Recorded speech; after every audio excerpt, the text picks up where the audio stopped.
ne pas se laisser endoctriner. Ils veulent que nos femmes restent illettrées, qu'elles ne soient pas éduquées, pour ne pas se révolter contre eux.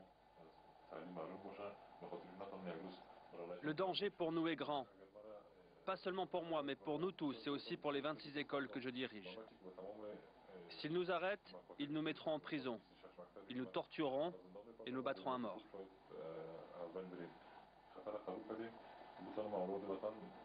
Je prends ce risque pour éduquer les enfants de notre patrie, parce que le gouvernement souhaite seulement les mettre dans les mosquées, pour qu'à la fin, ils deviennent tous des mollahs. L'état sanitaire du pays est catastrophique. L'argent consacré à la santé dérisoire. D'ailleurs, si le vice-ministre de la Santé nous reçoit, ce n'est pas pour nous parler de santé. On nous a pourtant dit que c'était l'un des plus brillants et des plus libéraux parmi les chefs du mouvement, le seul à parler l'anglais. Il n'empêche que son discours est stupéfiant.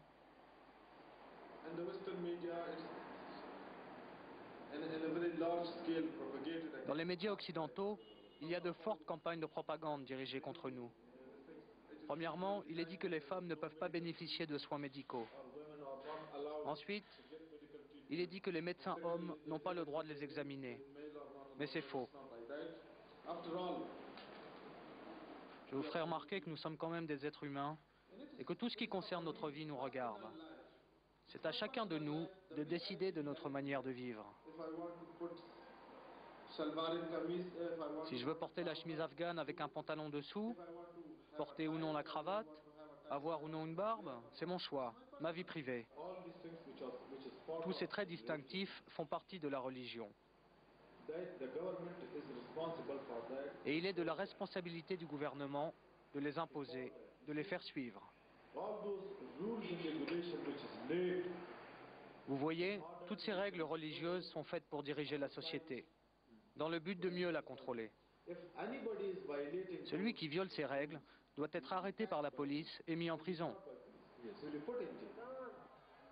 Ce ministre qui revendique sa liberté de choix et qui veut mettre en prison tous ceux qui ne sont pas d'accord avec lui, a donné les ordres pour que l'on nous ouvre les portes de l'hôpital le plus important de Kaboul. Les talibans souhaitent que nous voyions les effets de la famine. Ils attendent que le monde leur envoie de l'argent.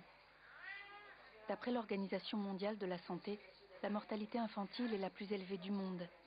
16 enfants sur 100 meurent à la naissance et l'espérance de vie est la plus basse, 41 ans en moyenne. Avant que les talibans ne prennent le pouvoir, 40% des médecins qui exerçaient dans le pays étaient des femmes. Au cours de notre visite, nous n'en avons pas rencontré une.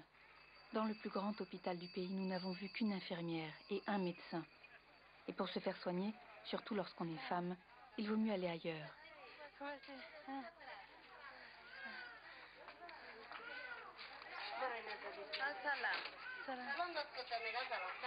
C'est dans les centres mis en place par les organisations humanitaires occidentales que l'on a quelque chance de trouver des soins.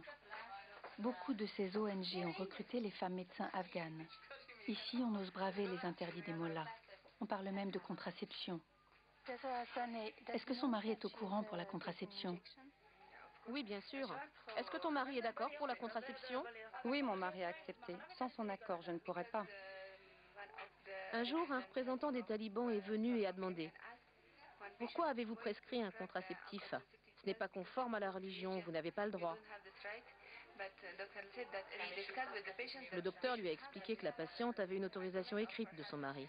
Mais l'homme a dit « Non, il faut demander à tous les maris de venir ici pour dire s'ils sont d'accord. » Mais ce n'est pas possible. Nous sommes un centre pour les femmes. Il est interdit aux hommes par les religieux. On ne peut pas leur demander de venir. On donne aussi des cours d'hygiène. À Kaboul, aujourd'hui, il est interdit de représenter un corps. Même cette poupée voilée est une offense aux yeux des talibans.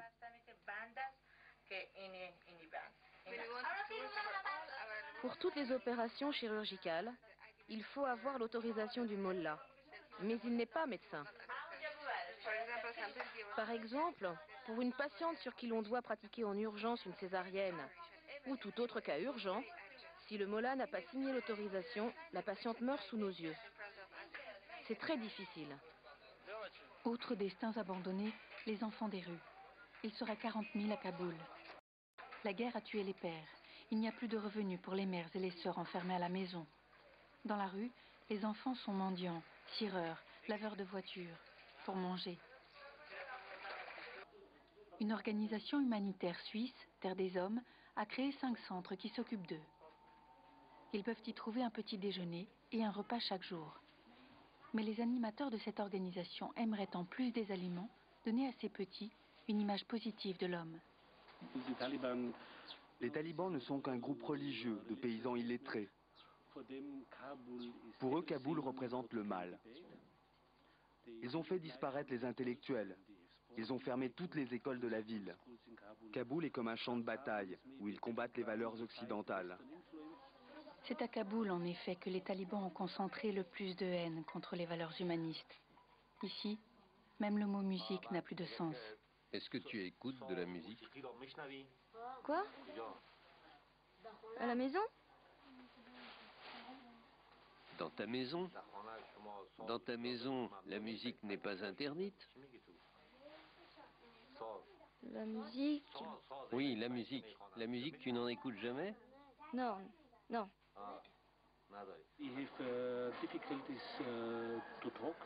Certains ont du mal à parler. Ils ont du mal à regarder qui que ce soit dans les yeux.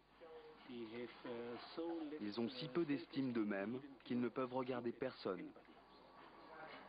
Ils se tiennent tête baissée, comme cela. Parce